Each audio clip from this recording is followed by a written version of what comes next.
It's Tuesday, December 2nd. It's 9 o'clock in the morning. I've been up for maybe a couple hours, I think, since like 7. I didn't go to bed until like midnight, I think, which honestly is still a record for me. I still haven't been going to bed until 2 o'clock in the morning. Well, first of all, fell asleep in my mascara and I keep rubbing my eyes like I don't have anything on. This past week and a half has been not the most savory. Last week was like Thanksgiving break for everybody, and actual Thanksgiving Day was fantastic. I spent it with my coworker and her family.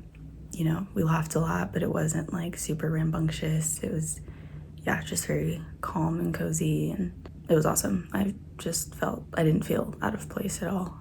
So that was good to just like get out of the house, get my mind off of things, and I like was actually able to eat, and it still caused me some pain, but more so the day after was really rough, like a lot of inflammation, pain, bowel pain. But Thanksgiving Day was like fine. I made it till 10 o'clock, and I think I still went to bed at 2 in the morning, but anyways. Yeah, the rest of the week was just super insane, and I'm like carefully calculating how much I actually want to say. But I, because of how last week specifically has gone and the buildup of like the past couple of months, I restarted my antidepressant on Sunday. With that, I started taking Ambien as well, because a lot of I'm not sleeping because my body's not functioning right. It's not being fueled. On top of that, my thoughts for some reason just hit their peak when the sun goes down, and it's winter, so the sun is going down a lot sooner. It took me a hot minute to even decide that I was okay with getting back on antidepressants. I feel like I was even, telling my mom I haven't felt this way since before I was saved, and the only reason I ever got off my antidepressants was because God healed my depression, and because I asked him to.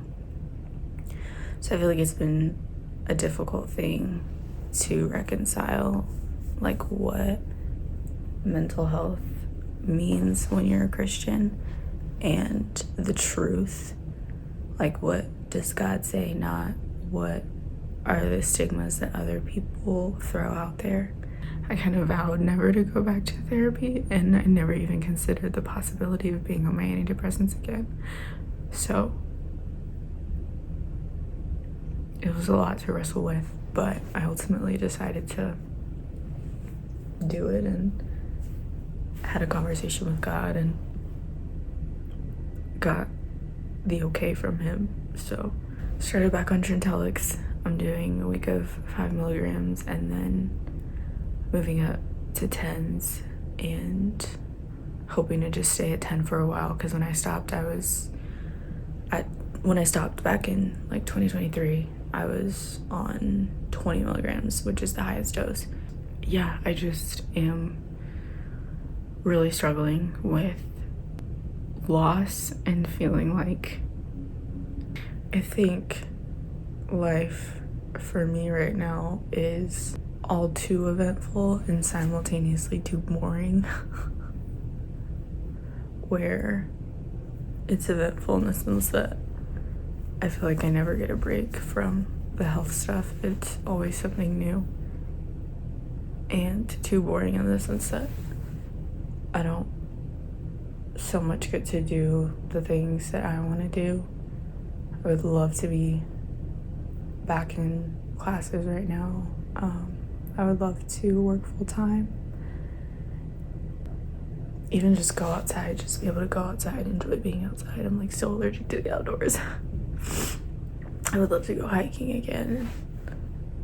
Can't do that. And feeling like things that have been taken away from me, like my health, and the other half of it is in my obedience, I've given a lot of things away, given a lot of things to God, and I just feel like I don't know where. I feel like I don't know where he's taking me, and that bothers me. And lately I've been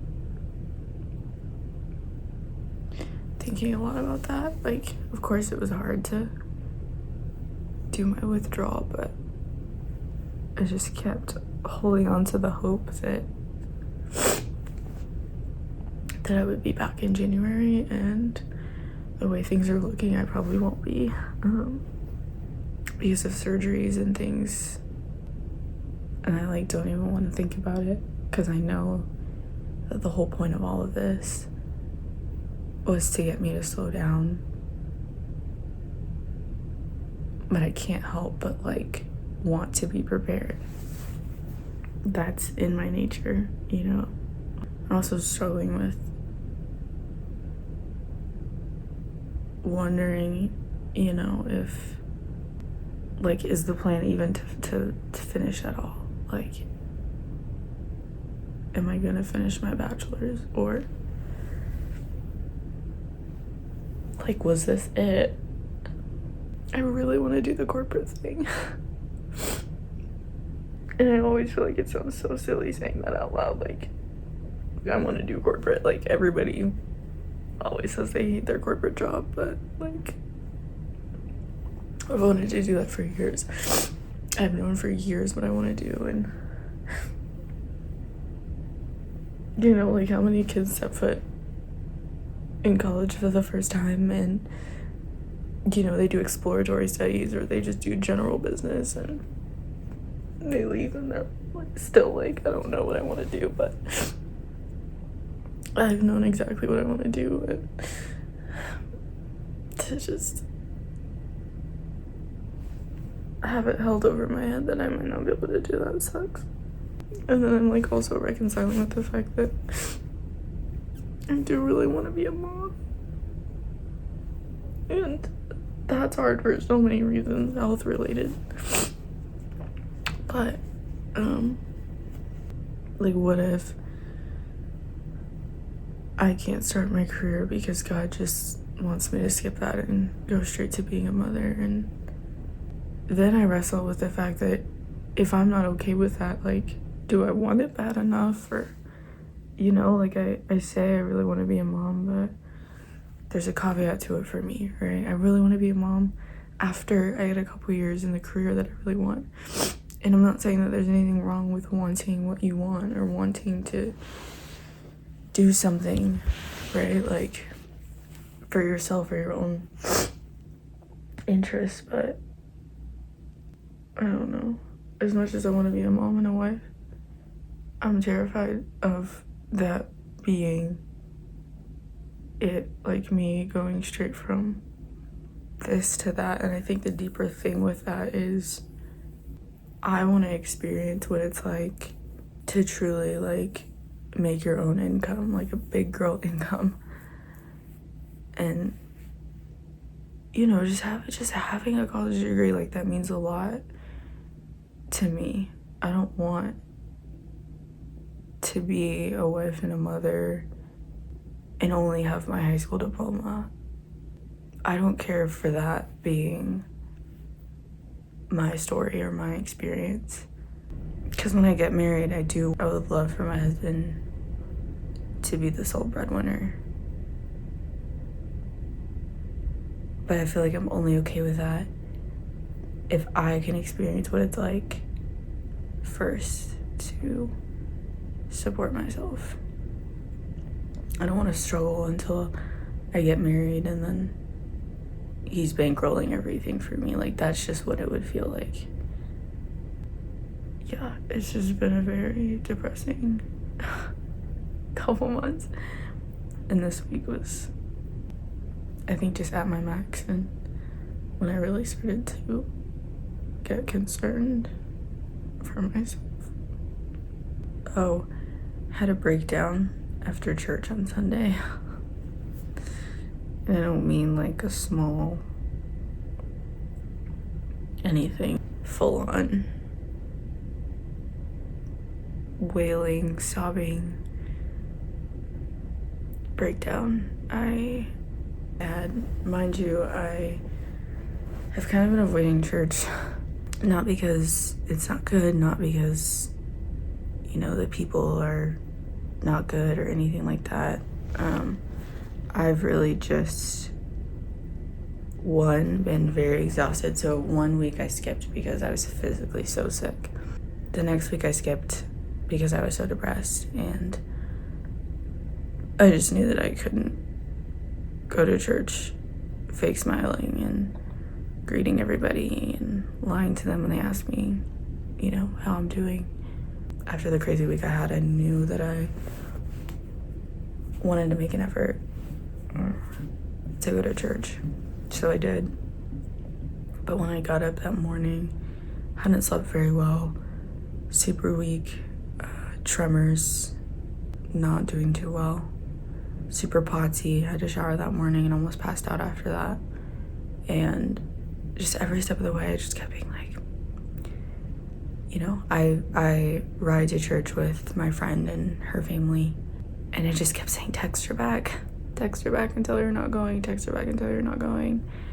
And then another big part of me was like, just push through it, like you should really go, like you should really be there, like more specifically wanting to be there for worship and just have that moment.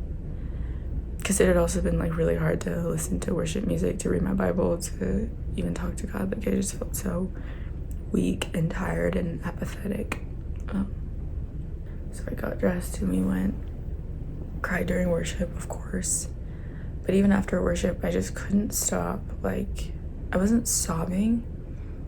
It was just one of those where like every 2 minutes, like a single tear would like drip down my cheek, and sometimes two at a time. And remember, well, one, the sermon was super good, so that got me teary-eyed. So when the send-offs were going, I just remember like standing there like, oh my gosh, like he can't talk fast enough, like I need to get out of here, I need to go to the bathroom, and just cry it out for 2 minutes.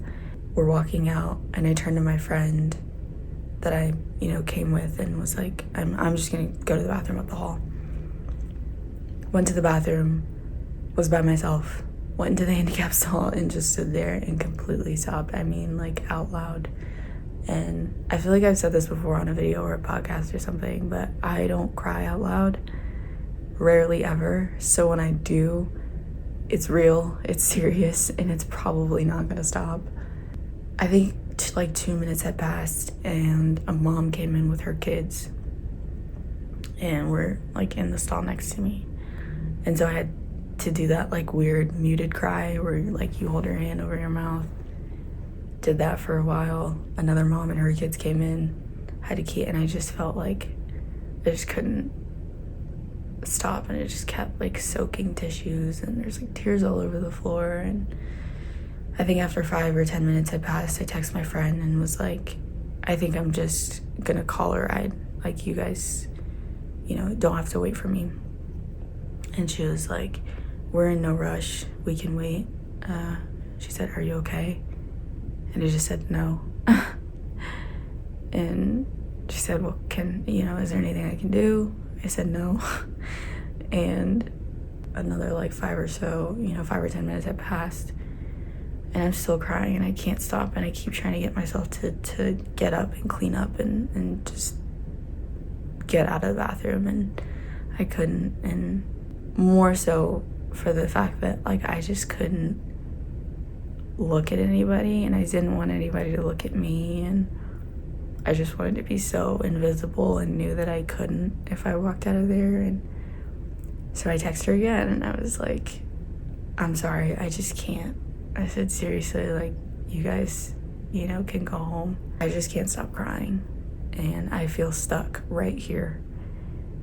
And she goes, can I come in and sit with you? And I said, yeah, you can. And she just came in the stall, and it was like just what I needed. And when she first came in, I like literally couldn't say anything. I couldn't gather my words, and I think the first thing I said to her was like, I just can't, like, I don't know what's wrong with me. And yeah, she just like put her forehead to mine, and I sat there sobbing, and eventually I couldn't, you know, squat anymore. Like my ankles were about to break, so I just like gave in and sat down on the floor, and she just sat next to me and put her head on my shoulder and, you know, held my hand, and I started like just admitting everything. I don't even remember half of what I told her. I kind of blacked out, but I do remember telling her like, I lied, this week was, you know, a total crap show. And she was like, I kind of wondered, you know, she knew I had like appointments that I had been going to, but I hadn't like said what I had found out. One thing was I went to the pain clinic, I think 2 weeks ago, and she had looked at my CT scan from exactly a year ago, November 24, and told me that I had rheumatoid arthritis and osteoarthritis in my neck, and I had bone spurs. News to me, right? Because when I got the scan done at the ER, the doctor came, looked me in my face, and said that everything was fine. I went to the ER for a migraine, and that's why they did the head and neck CT.